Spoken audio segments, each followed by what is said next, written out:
Why exactly would I want to do a Roth conversion?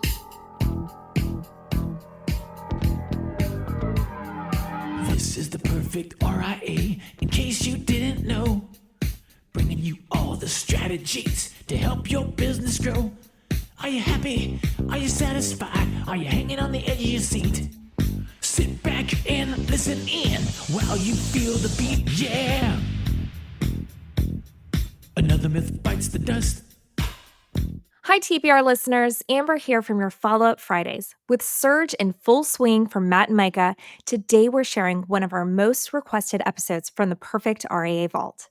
Today's podcast is brought to you by TPR Live. That's right, the Perfect RIA. Micah and myself will be joining you live and in person in Phoenix, Arizona on September 25th, where we will be helping you with all things related to fees. How much to charge your clients, how to adjust your fees, how to explain fees to your prospects, and of course, the extreme accountability around how to make that actually happen. So go to theperfectria.com/live to get signed up and get all those important details. Alrighty, back to the show. Welcome back, TPR Nation, to another amazing episode of The Perfect RIA. I'm your co-host, Micah Shalansky, and with me, as usual, is the legendary Matthew Jarvis. Jarvis, what's going on, bud? Micah, I'm just having a good time. You know, we're doing more and more guests on the Perfect RIA podcast, and I have to confess, I catch myself referring to them as Micah as well. So I'm like, oh, Micah, I mean George. George, tell me more about how this works in your practice. So I'm glad to be back here, Micah, with you recording our standing podcast. I am very much so. You know, it's interesting, Jarvis. One of the things I noticed this morning, so when I was getting up, I was actually listening to one of our podcasts that just dropped, and I was listening to it, but I listened to all my podcasts on 2X. And so we normally talk fast, plus I'm listening to this thing on 2X. So I'm getting in my rhythm in order to speak on podcast. I'm like going super fast, and Kelly's like, you're going way too fast in this. And so it kicked in there. It says, you know what? I'm listening to my own podcast on 2X thinking that's how fast I need to speak. So this fun realization, right, that sometimes we get caught up on our own things and we're not super focused on the end client delivery. And this even happens to me right here, right? I get caught up in doing something in some routine and I'm focused on how I think it needs to go versus what is the biggest impact that's going to be there for our clients.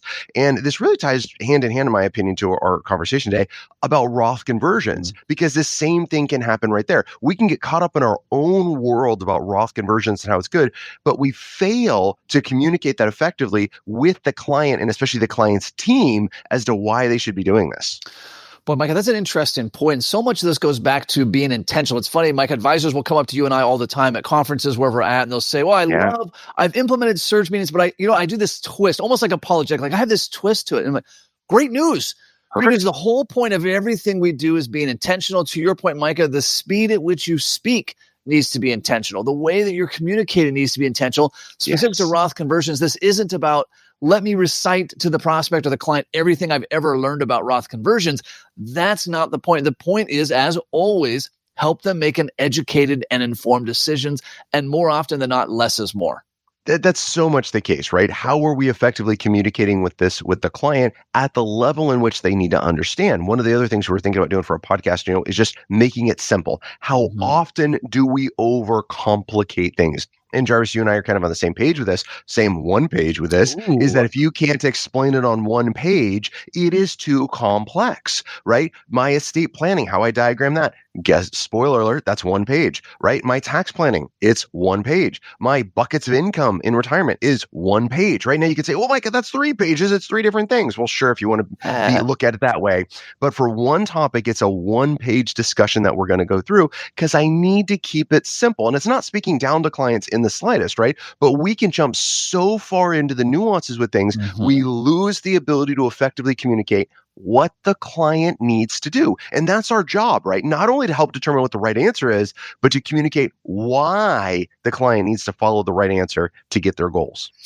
Yeah, and Roth conversions are a great example. As I've told this story, I had a client, he managed teams of engineers, and he would keep in his desk drawer a box of Crayola crayons like we all had back in school and sheets of paper, and they would bring in these big reports, and he would say, here's a piece of paper, and here's a crayon, draw it out for me.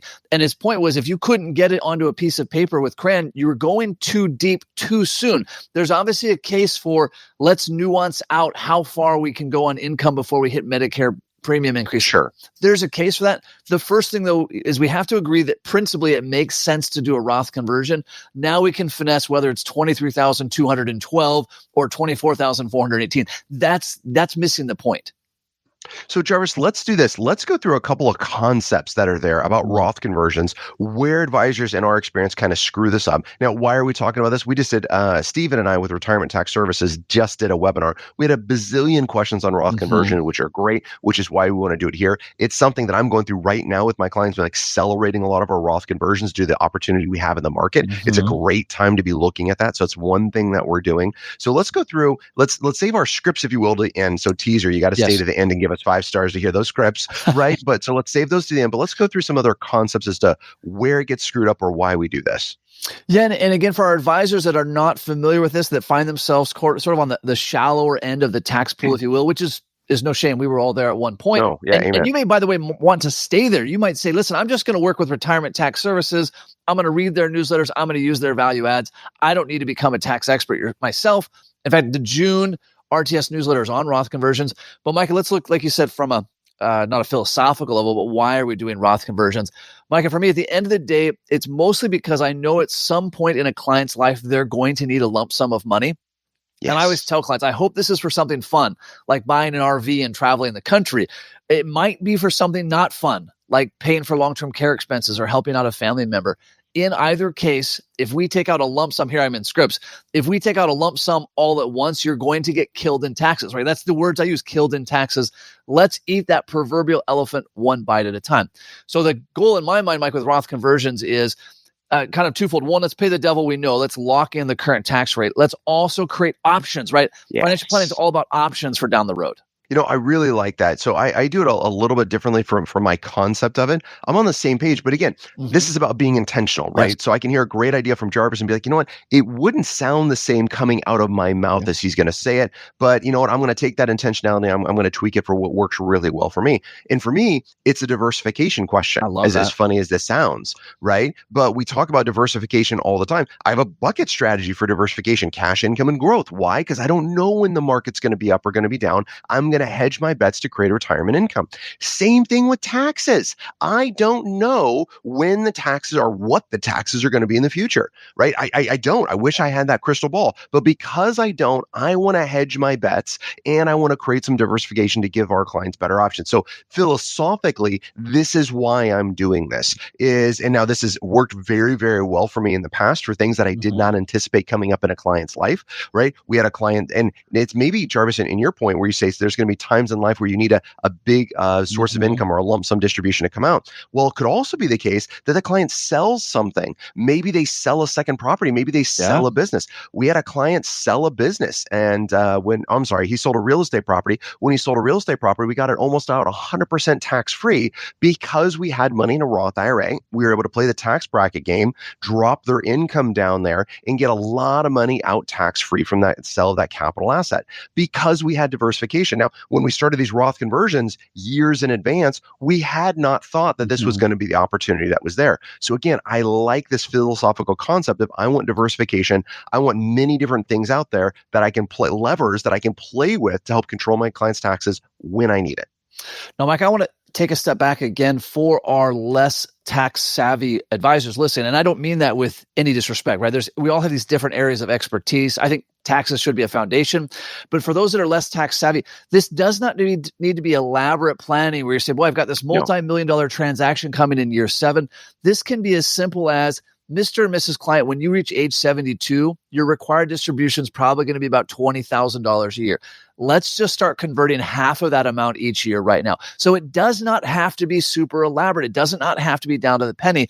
But Micah, to your point on diversification, I think it's borderline negligent if you're not talking about Roth conversions and seriously considering them every year with every client, especially clients over 59 and a half. Yeah, absolutely. This is something that's a conversation that you need to bring up. Now, when Jarvis said that, keep in mind what he said. It's negligent not to discuss it. He didn't say not to do it. right? This is totally different. But these are things we need to be approaching with the client. And this is a dishwasher rule that's right here. I want to get credit for the work that I'm doing. Even for my clients that it makes zero sense for them to do a Roth conversion. And I have several right now, even though the market's down. I'm not going to do a Roth conversion. Why? Because they're retiring at the end of this year. We have a crap ton of non-qualified money. And so I'm going to use that money to live on. Their tax bracket's going to be virtually zero. I'm going to do several $100,000 of Roth conversions, right? It makes zero sense to do it today for them. I am still going to have that conversation because I want to get credit for the work I'm doing. They're still going to have the conversation that says, hey, great news. We reviewed the Roth conversion. It doesn't make sense for you this year. We're still on track to do it this year. And here's how it's going to benefit you. Really, really important to say. I always use the term Roth conversion because that's what they hear, right? That's the technical terms. But I'm going to quickly tie it to why does it benefit them? Mike, and that script that you went through quickly, that's really all it needs to be. It doesn't need to be, here's the 10-page report from the Monte Carlo generator that shows why it's not Mr. and Mrs. Client. We reviewed Roth conversions, and because of these 3 goals, it doesn't make sense this year. Or alternatively, because of these 3 goals that you have, it does make sense to do. So yeah, I'm having that discussion with every client every year, even my clients who, you mentioned someone in a peak income year, doesn't make sense. I've got client with a lot of non-qualified money. All of their IRAs 100% are going to charity. Doesn't make sense to do Roth conversions. The charity's not going to pay taxes on it. Cool, but every year I say, Mr. and Mrs. Client, as you recall, all of your IRA accounts are going to these charitable organizations, which congratulations, that's really going to make a difference in the world. As such, there's no need for us to do Roth conversions. So that's all it is. Just 1 line, 2 lines, once a year. It's coming up every time. Now, you might be thinking in your mind that says this gets repetitive. Don't clients get annoyed about this? You're bringing this Roth conversion conversation up all the time. In my experience, no. They've never been annoyed with it. It's a 2-second line that we're putting out there. The clients understand and that we're moving on. They love, Jarvis, I'd love to know if you have a different experience, but in my experience, they love to know that we are on top of it. They love to know that we're constantly looking at this, even though if it's a conversation we have 17 times. Beneficiaries, even though I bring up beneficiaries every 2 years with clients, they love the fact that I'm going through beneficiaries with them. Micah, this could be a variation of the imposter syndrome. There's probably one of our listeners will tell me what this is actually called. But one of the things we run into is we think, great, I've talked with 50 clients in a row about Roth conversions. Therefore, this 51st client, they've heard it 51 times. Nope, it's still the first time for them. And by the way, especially with Roth conversions, it's a common sort of throwaway thing in financial literature. They're like, hey, you should be thinking about Roth conversions. And so it's easy for the client to forget, oh, we did talk about that. The other place, Micah, is any prospect that meets with me, one of the questions, when your advisor looked at your tax return, what did they say about your Roth conversion strategy? Matthew, they didn't look at my tax return, and I don't know anything about a Roth conversion strategy. Okay. Well, that's probably something we'll want to look at if that's okay with you. So at a minimum, you want to hedge in case they run into me. Right. Yeah. Amen. I say it all the time. Yes, I will throw you under the bus in a heartbeat if you never pulled the client's tax return. And there's a very high probability the clients are going to end up working with us because this is, and not just because we're looking at taxes, because the value that tax planning gives, right? This is something we have to do time and time again. All right. So we talked about the philosophical kind of stuff in there a little bit as to why to do Roth conversions. Jarvis, let's talk a little bit more about how we're going to explain this in meetings. Now, you already said it at the beginning, just to reiterate what you said, is this is not something that we need a 97-page plan for. I'm sure I'm going to get some YouTube comment that disagrees with this, but this is something that we need a general plan for. And my conversation with clients is going to be very broad, is saying, hey, looking at your current tax bracket, looking at where you're going to be in the future, I think we should do between X and Y as a Roth conversion. Is that okay with you? And I give them a range. Right? This is what I need to do. I don't say we need to do $25,692.12. I say, great news. We need to do between $20,000 and $30,000 of a Roth conversion this year. Is that going to be okay with you? And then here's my plan to pay the taxes. Those are 2 parts to it. The first part is always, this is the range in which I'd like to do a Roth conversion for. The second part, after they agree to that, I immediately jump to how are we paying for this? My general answer, Jarvis, I'd love to know if you have a different way of approaching this with clients. My general answer is, Mr. and Mrs. Client, if your investments generated a tax bill, your investments need to pay that tax bill. It doesn't need to come out of pocket. Yeah. So This is how we have a plan to pay for it. And so now this gives me a lot of grace with clients. Let's say that I mistakenly had a large capital gains for a client this year and I failed to make an estimated tax payment or failed to effectively communicate that with a client. Let's say that happened. Well, great news. I've already taught my clients that if your investments generate taxes, your investments get to pay the bills. So it's already building a lot of goodwill for me, and it gives me permission that they're not going to be hit out of cash flow in order to pay for this. Micah, I think a couple other big takeaways from those really simple, hey, if your investments generate a tax bill, your investments pay the taxes. This is something that the client can remember when their adult child asks about it, when their spouse asks about it, or when their tax preparer starts backing the bus, and really the bus isn't even the right analogy, backing the 18-wheeler over the top of you. And as each axle goes over the top of your head and they're saying, your advisor is this piece of junk and you owe all this money in taxes, the client remembers, great news. My advisor told me, Micah told me that if my investments cause a tax bill, my investments will pay the tax bill. I'm not worried about it. And then, of course, Micah, the second step, which you talk about all the time, is not only do we have that philosophy, that money is literally set aside in an account so that the client, and we're reminding them ahead of time, hey, before you meet with your CPA, remember, we did this Roth conversion. We're going to need to pay $10,000 in taxes today so we don't pay $20,000 on some future date. And that $10,000, as you can see, Mr. and Mrs. Client, is sitting right here in this account. It's such a brilliant idea, right? Just to have that effectively communicated with the client to let them know where their taxes are going to be. And now that let's get into tax tolerance and remind me, I want to jump back into tax buckets because this is really big in setting the stage. But there's something I call our tax tolerance, right? There's a risk tolerance, which is a bunch of crap, but there is something that's called a tax tolerance that I have with my clients. Where do they stand at the end of the year? I have some clients that no matter what want to get a refund. They cannot stand the fear of owing the IRS money. Micah, would you in your experience say that's the bulk of clients? In my experience, the bulk of clients, even though they sort of understand that that's a interest-free loan to the IRS, they would much rather get money back within a reasonable spectrum. Vast majority, right? If we can keep it, somewhere between, $800 and $1,500 on a refund, clients are elated at the end of the year. We start going north of $1,000, $1,500. They generally want to start doing some different things with withholding because it's too much money. That's my experience, right? Know your own clients, and that's the point of this. Know your client's tax tolerance. I got some of them that says, well, just mess it. I don't want to pay anything until April 15th, as long as it's not penalty. Well, then great news. If they got a $15,000 tax bill, then we're just going to make sure they're penalty proof and we're going to hold that money till April 15th and they're going to mail a check on April 15th, right? There's just some clients that are like that. So know your clients, but you got to have a plan to pay those taxes. Yeah, and you got to have a plan to pay those taxes, and you've got to have a plan for handling the tax preparer, even if the client is the tax preparer, especially if the client is the tax preparer. That's, again, where we go back to these one-pagers, these illustrations that it's, hey, here's why we're paying today. We're paying today so we can, I like to use, we pay the devil that we know, right? We want to get that set aside. The tax diversification. Our friend Sten Morgan says, hey, do you want to pay $10,000 now, or do you want to wait until your IRA doubles and pay $20,000 later?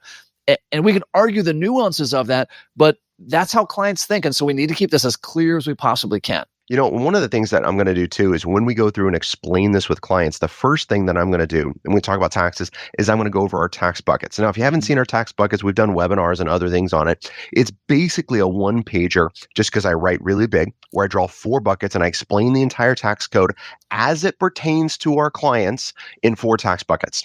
And I walk through how money works. Sorry to interrupt you. Who was, well, we won't name names. There's a tax expert in our industry, and I want to say that he has like 8 tax buckets or like 12 or 15. It's almost like 11 by 17 with 27 different tax buckets. And they're small tax buckets. They're small, There's and there are these obscure things like life insurance held inside of an islet. That's a bucket. Oh, okay. Thank you. Narrowed it way down. Sorry. So you narrowed it way down. Buckets. Nope, I do 4, right? On the top, it's ordinary income and tax deferred. Then underneath that is capital gains and tax free. That's it. And I get through our quick little tax presentation. The reason I love the buckets is it's simple. Now, this is another good test. We talk about, what's a value add that clients like. Clients take this home with them, right? When I draw it out, they'll grab it and they'll take it home with them. So it's a solid win. So I'll draw out my tax buckets for them. I show them what it is. And what I like about this, Jarvis, is it talks about anytime we take money out of a tax deferred vehicle, IRA, TSP, 401k, etc., it has a tax effect. And I'm training my clients from the beginning. I even tell them this, right? One of the reasons I'm showing this is I want you to understand anytime we do something with this money and it leaves this bucket, you owe taxes to the IRS, period. So that also subtly implies with the client, oh my gosh, before I do anything, I better call Micah to make sure this doesn't have a negative tax effect. So I'm going to draw out my tax buckets. And then after I draw out the tax buckets, Jarvis, I'm going to put the dollar amounts they have, the total, right? I'm not separating out Bob, Sue's, IRAs, TSPs, etc. I'm going to put the total they have in each one of the buckets. Now, in my clients, they're always top heavy with their ordinary income and tax deferred because they have TSPs, they have pensions, they have social securities. So then all of the sudden they're looking at their diversification plan and they know that says, well, there's 4 buckets, then mentally there should be 25% in each one, right? That's just where our mental math goes. It just is. It is. Yeah. And they're like, oh my gosh, I need to do something about this. Great news. We have a plan. So they can instantly see that having all of this in one area is not a great idea. And then we can talk about our Roth conversion strategy. So it's a simple picture diagram to explain it. Then I get the clients on board with it. Then after the clients are on board with it, I'm reaching out to the COI and making sure I'm effectively communicating that with the COI before we execute. Boy, Micah, there's so many angles to take this, right? This how this ties into your center of influence strategy. Right now, as you're listening to this in June or July, whenever this airs, this is a great time to reach out to all your accountants. Hey, I'd love to pay for an hour of your time to get a better understanding of how you advise our mutual clients on Roth conversions, right? And you can find out their tax tolerance. The other one that comes to mind for me right now, Micah, every time I hear Roth conversion right now, I think of our mastermind friend, Michael Henley. He's at Brandywine Oak Wealth Management on the East Coast. And we were having our mastermind just this last week. And Michael says, you know what, for my super high income, high net worth clients, I recommend they convert every single IRA dollar into Roth. And all the rest of us in the room, we stopped, not every dollar. He says, $1 million, $2 million, $5 million, whatever is converted all into Roths, pay the taxes on it. This, Micah, for me, speaks to the value of having masterminds to surround yourself with experts. Because then he walked through, he said, hey, for these clients that are always going to be in the top income tax rate their entire life, they're never going to go out of the top income tax rate.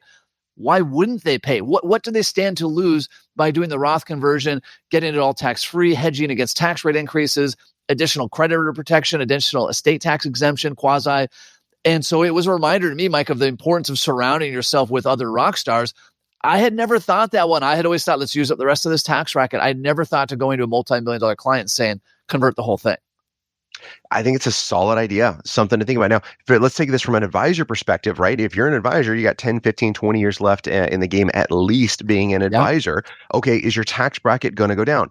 That means your practice is sucking if that happens, right? I mean, just to be clear, right? So your tax bracket more than likely is going to continue to increase because your revenue is going to go up. Okay, well, this is a hard push for saying, are you converting your 401k Roth IRAs into tax-free assets? And something you probably need to do. Mike, I want to pivot, if we can, just a little bit for advisors who, again, are either very they're not experienced in tax, or they're in a kind of regulatory environment where this is considered tax planning and just compliance absolutely would not allow it. What thoughts do you have for that group that either doesn't know how to do any kind of tax planning, even stuff that we would consider simple, or is just not allowed to do any tax planning? All right. So step one, everybody should have the RTS. I'm actually holding up right now, the RTS tax guide on their desk. And the reason I'm holding it up is because I have it on my desk. Literally on your desk. Yes. Literally on my desk. And it's in my conference rooms and it's at my office desk and it's everywhere. I told the team, hey, when there's updated one, this is the locations I want it for the entire team, because this is really, really handy. Number one, it gives me the current tax rates. Number two, which I love, side by side, forgive me as I'm looking down at it, but side by side, it gives me the 2026 tax rates. Why are those important? Because that's where taxes are going. Yes, Congress can change the law. Spoiler alert, they can change it at any time they want, right? But the law we have today says in 2026, your taxes will be higher than they are now. And in fact, this goes into a script of what I'm talking to clients about. It says, look, if you're in a 22% tax bracket today, in 4 years, you're going to go to a 25% tax bracket automatically, just by the change of a tax year that's going to happen. Would you rather pay taxes today at a lower rate or tomorrow at a higher rate? And they're like, well, they're clearly today at a lower rate. Great. Let's talk about a Roth conversion. So, Jarvis, I don't know where the compliance line ends with some of these big institutions. For me, that doesn't get too much into tax planning. That's just general concepts of things we could do. Then the other thing that I don't think gets too much into tax planning personally, but is the Medicare. right? Mhm. When they are 65, what's their IRMA going to be? When they're 72, what's their IRMA going to be? Why is 72 important? Because we have full Social Security kicked in and RMDs are now into effect. Now that we have both of those that are coming in, how is that affecting our current income that we're seeing? So those are things for the IRMA side that I would definitely be looking at and say, how do we get ahead of this? I would just say this is retirement income planning. This isn't tax planning because I got to pay for this expense. It went from $150 a month to $300 a month at 72 because the stuff kicked in. This is an expense I'm managing. This isn't taxes. Now, Mike, I would add for our advisors that are like, wait, what is IRMA and what do you mean about these tax rates? And what do you mean about the 2026 tax law increases? All these different things. This is where, and our good friend Benjamin Brandt, he said, hey, I don't want to become a tax expert. I don't want to have to master IRMA. He partnered with Retirement Tax Services to do this tax planning for his clients because he said, great, I know it's important. I don't want to spend the next 10 years to become an expert like Micah. I want to just have someone that's an expert. Maybe you can find that expert in your local area. I've not had a lot of success with that myself. Retirement Tax Services with Steven, the CPA there. Great resource. If you see, you're like, I see the value of tax planning. I just don't see the path to become an expert myself. Find an expert. There's no shame. No client, Micah, curious your experience. No client has ever told me, Matthew, you're such a bum that you brought in an estate planning attorney. Why didn't you write these documents yourself? It's just never happened. Because we're used to that, right? You go to your doctor and they say what you need an oncologist because you have cancer. No one's angry at their doctor because, except for like the 7th referral, then you get angry, but you get my point. Right.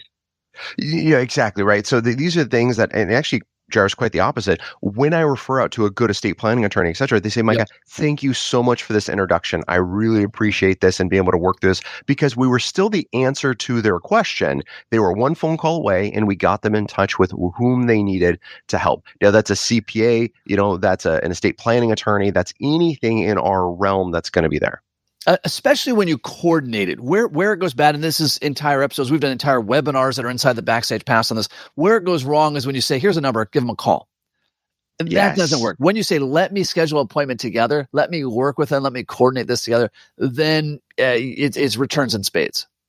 And that's a huge 5-star tip right there, right? So I always schedule appointments with my COIs and my clients together. And for some reason, if I cannot make that appointment, I will do a bomb and I will send it out in advance outlining the expectations to the COI and to the client. Hey, this is the client situation. This is what we've talked about. This is what I'm thinking about recommending. I'd love your thoughts on A, B, and C. This is what we'd like this outcome of the meeting to be, right? And I go through all of that and I send it because I want to make sure it's a 5-star event for my client and for that COI. Oh, I love that. Mike, I think especially right now, of course, we record these episodes a few weeks in advance, so maybe the market's fully recovered by the time this airs. When the markets are down, it's an especially good time to talk Roth conversions. And I would always, I know you and I share this soapbox, I would always, 99 times out of 100, rather have the conversation about let's do a Roth conversion now so that when the market goes up, that growth is tax-free, than the alternative conversation that every other advisor seems to be having, which is let's harvest our losses. Let's really lock those losses in. You don't even know how much money we've lost. We can lock all that in, and somehow we can lock it in. Somehow it's free, I guess. I don't know. Well, yeah, the first $3,000 I get a write-off into perpetuity on my tax return. This is amazing. Like a funny story on that. Alex, our junior advisor, great advisor. He says to me last week, he says, Jarvis, what if you had to make the case for loss harvesting? How would you do it? I said, I can't, man. He said, what if you had to? Like, gun to your head, you have to make the case for loss harvesting. Pull the trigger, man. I'm not making a case for loss harvesting. I think it's a bad idea in all but the rarest of occasions. Yeah, so this is my only unicorn, right? Because we used it on a client this year for last year for lost harvesting, and we saved them a crap ton of money in taxes.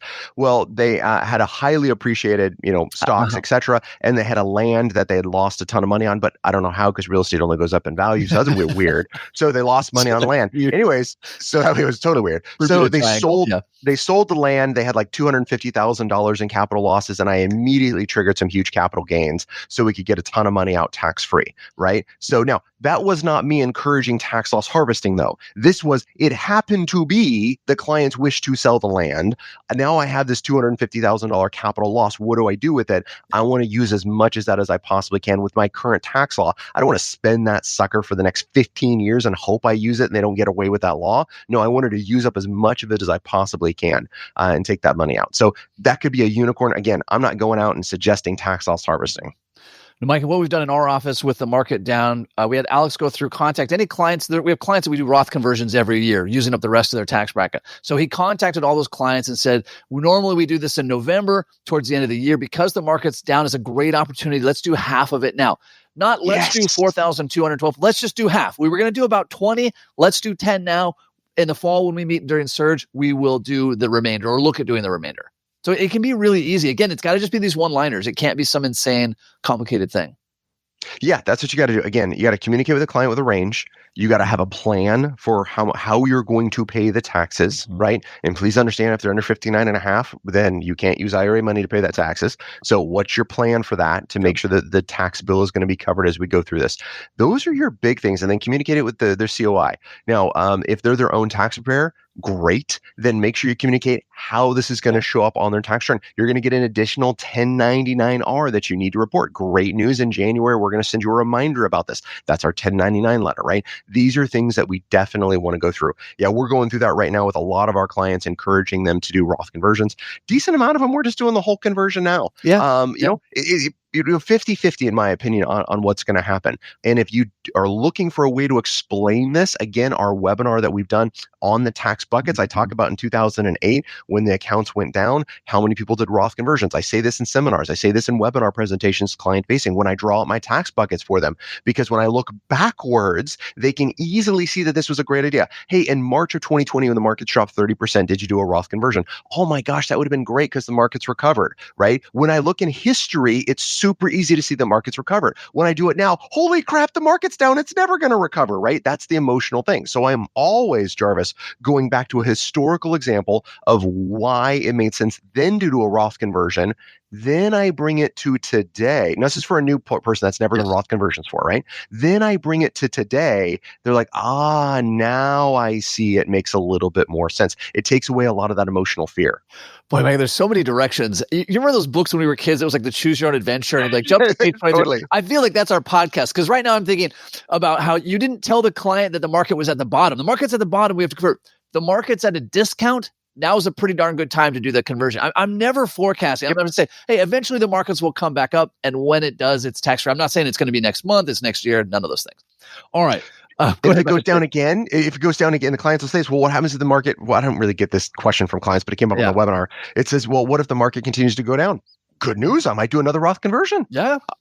Right. I can't control it. I'm going to focus on things I can control. I cannot control the stock market. If you can, give me a call. Let's chit chat. But short of that, I want to focus on things I can control, and I can empower my clients in how they can control things and make decisions. Boy, I love it. I love it. Speaking of things that you can control, this podcast is all about taking action. So as much fun as it is to listen to Micah and I banter back and forth about our beliefs on Roth conversions, let's get started on some action items. Make a list of all the clients that you want to do a Roth conversion for and look at accelerating that. Pro tip, you should have had this, and if you don't have it yet, this is how you're going to do it next time.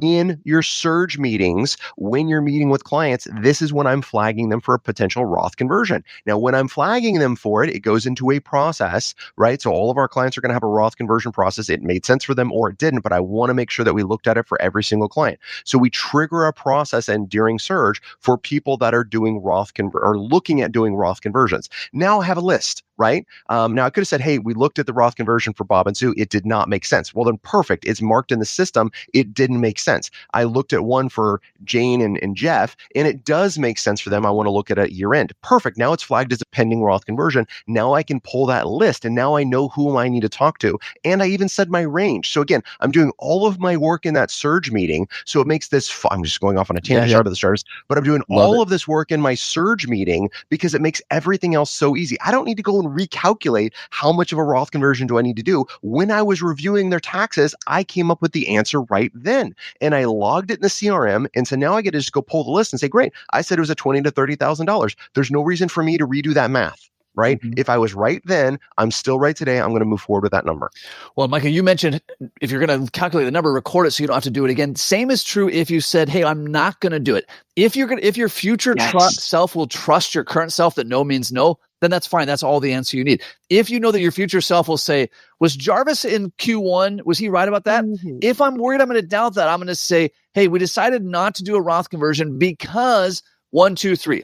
That way, again, I'm trying to save myself the time of, well, let me pull the tax return up again. Let me look through all the notes. Let me look through all the meeting notes. Let me look at the emails with the CPA. I want to eliminate those steps. If I have to touch something, I never want to touch it again. This is why I dictate notes afterwards, right? And my dictation is like 1 to 2 pages. And I want to document those decisions because if I want to pull something back up, I need to be able to quickly look at one note from that meeting and have all of my answers, not redo it. So it turned into a long action item. It's pretty short, right? Make the list of the clients that you need to do a Roth conversion and contact them about it. Well, and speaking of that list, you need to mention Roth conversions to every client every year. It can be a passive one line, Mr. or Mrs. Client, like last year. Again, it doesn't make sense for you to do Roth conversions this year. I'll let you know if it changes. On to the next thing. Every single client every year, Dishwasher Rule needs to know that you intentionally decided to do or not to do a Roth conversion. Boy, who knew we talked about Roth conversions for like 30 minutes and all we got into was just barely the surface. There's so many other things we could talk about on this, but it's all about taking action. Make sure you do that. Give us 5-star on the pod. And until next time, happy planning. Hey, before you leave, a quick word from our sponsors. Hey, everybody, I want you to take a quick look around your office, and on your desk, there should be the Retirement Tax Services Desktop Tax Guide. And if it's not there, or if it's not current, meaning you didn't download it in the last month, go to retirementtaxservices.com and download the desktop tax guide. This is a must-have resource for every financial advisor committed to tax planning. Hold on before we go. Something that you need to know. This isn't tax, legal, or investment advice. That isn't our intent. Information designed to change lives. Financial planning can make you thrive. Start today, don't think twice. Be a better husband, father, mother, and wife. The perfect RIA.